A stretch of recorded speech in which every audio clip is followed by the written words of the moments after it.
Welcome back to Curbside Car Maintenance. So today we're going to take out the right hand drive shaft.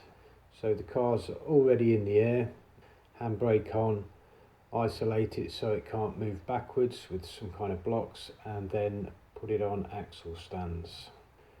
This time we're going to just lower or take away one axle stand on the left side so that the axle won't move. It'll lock that up.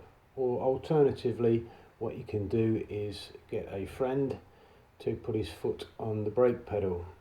If you haven't got a friend, a fence post will do.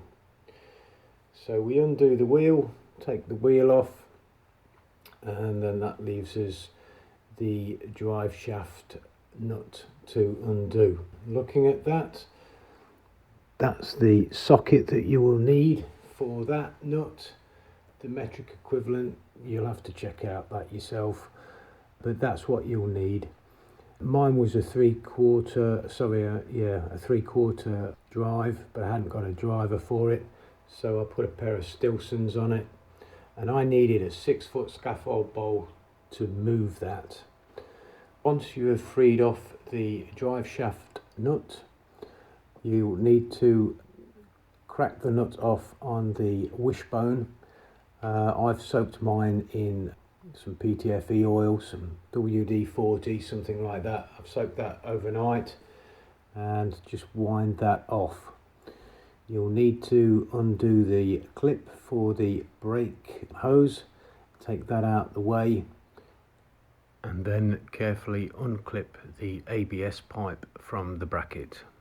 You can see also that what I've undone as well is the 2 bolts that are holding the wheel hub bracket, and that way you could turn the steering to the right hand side all the way, and then you could break off the tension between the drive shaft and the bracket itself. The drive shaft will then float backwards.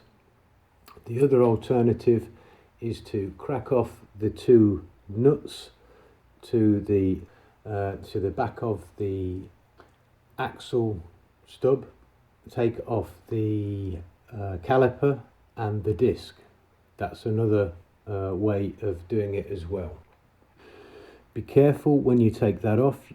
You don't want to stretch the brake cable. You want to make sure that's just nice and out the way somewhere and steady. Next, you will need to get underneath the car, get a screwdriver, and on the other side of the cross member, underneath it, you'll see a space where you can see the inner CV coupling and the gearbox. Put a screwdriver in there and just give it a tap with a mallet. Once you give it a tap with the mallet, that CV coupling will come out of the gearbox housing. The drive shaft will literally fall out. So careful taking that out. Once that's out, put that to one side, and then you will see the gearbox transmission seal in the gearbox housing. You then need to get a screwdriver and carefully pull that out of the gearbox housing. Once that's out, clean that up, make sure it's nice and clean, make sure you don't scuff any of the faces or anything like that. It is aluminium, so be careful with that. Another thing to be careful of is when you are taking the nut off the wishbone, careful not to hit the threads. If you hit the threads, you're going to be struggling to get it off. And eventually I had to just give that a slit with a slitting saw, with a grinder, and just gently crack that off to break it free. So that's another way. If it's stuck, just to hit it gently with the slitting saw. You just want to hit the nut. You don't want to hit the thread itself, the pinion. If you do that, you're going to have to replace the wishbone. So very gently, you can get it off that way as well. I had to do that in the end myself, so and get a new nut for it.